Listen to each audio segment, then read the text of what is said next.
Can you tell us about a recent success story you had suing USCIS for a naturalization delay? Hi, I'm Jim Hacking, immigration lawyer practicing law throughout the United States out of our office here in St. Louis, Missouri. This case I'm going to tell you about is a sad case. I think about my client often, and it's an out-of-state immigration lawyer actually hired our firm to sue USCIS on his behalf. So he and his wife had obtained lawful permanent residence in the United States, and they had applied for citizenship, and their case had been pending for a really long time. I think it was about 2 years. And the immigration lawyer was frustrated, and he did some research on the internet, just like many people do, and he came across our YouTube videos, and he hired us to file a writ of mandamus against USCIS for the immigration delays related to his and his wife's citizenship case. Now, we never really found out why his case was being delayed. He had his own guesses. He had one immigration client who'd gotten in trouble at USCIS, and he thought that might have something to do with it, but he had done everything that our clients always do. He'd made Infopass appointments. He'd asked immigration officers about it. And of course, he's an immigration lawyer, so he knows all the ways to try to get things moving, but nothing was working. So he found our YouTube channel, he liked my videos, and he went ahead and hired us to file a lawsuit. Now, for a husband and a wife, when they're both waiting, we can include them in the same lawsuit, so that's what we did.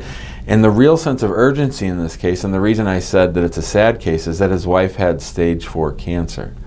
And so we really wanted to make sure that we got the case moving as quickly as possible. So he lived out of state, so he sent me the paperwork that I needed, which was basically a copy of their green cards, a copy of their N-400s, which are the naturalization applications, and copy of the receipt and biometric notices.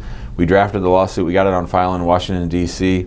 We got the defendants all served, and the U.S. Attorney entered their appearance. And once the U.S. Attorney entered their appearance, we let her know that the situation was rather dire, that our client was ill, and that she didn't have a good prognosis, and could she help us out in getting our client and his wife naturalized before she got too sick. And so in this one instance, USCIS did do us a solid. They did work with us quickly, and we were able to get the immigration lawyer and his wife naturalized. In fact, for the wife, the USCIS local field office, this is one of the jurisdictions where officers can naturalize people. You don't have to go to federal court.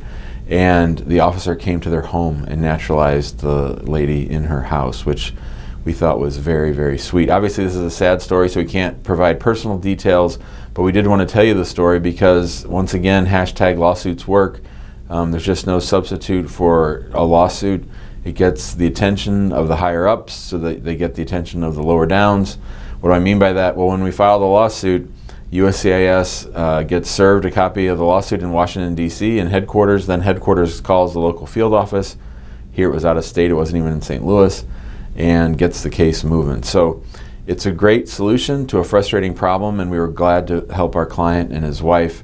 And we really were happy when he sent us the picture of them getting naturalized in their home. So it doesn't always work out that way. Lawsuits don't always work, but for the most part, they seem to be working, and we really like helping with people just like this who've been stuck and have no recourse. So if you have questions about lawsuits, how a lawsuit might help you get your green card or your asylum or your citizenship or your overseas visa case moving, give us a call at 314-961-8200.